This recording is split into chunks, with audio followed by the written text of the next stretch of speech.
Hey guys, Danielle from Against All Grain, and we are going to make some mayonnaise together. I know it sounds a little intimidating when you first switch to a paleo diet to make homemade mayonnaise.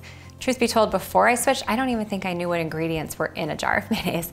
But as you can see, it's just a few super simple ingredients. It comes together really quickly in a blender or with an immersion blender or just the good old-fashioned whisk.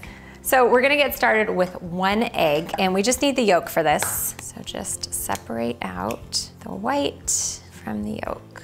Now, because these aren't going to be cooked, I do suggest using pasteurized eggs for mayonnaise.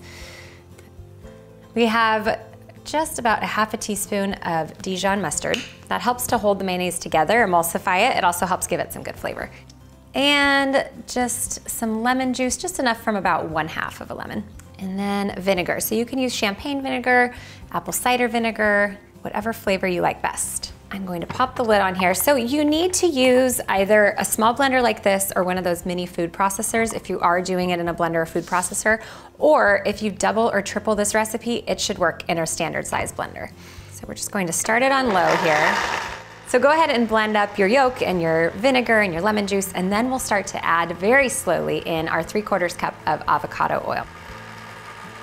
So just start by dropping in a few drops at a time. And then as you start to see the mayonnaise come together and thicken, you can pour it in a little bit of a slow and steady stream.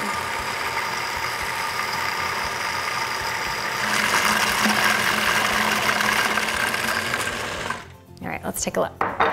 Sometimes you don't need the full 3/4 cup. It kind of depends how big your egg yolk is. So I always like to look, once I start to hear it thickening, I like to look and see kind of where we're at.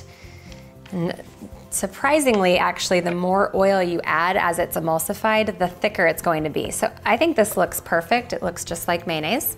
So I'm gonna stop. There's probably a tablespoon left of the oil in there, not a problem, but I do think it's important to kind of watch because sometimes the recipes don't always have to be made to a T. You can use this as a base for dressings. You can use it in my herb ranch dressing, and just be sure to keep it in an airtight jar. You see how easy that was? And it tastes even better than the store-bought version, I promise.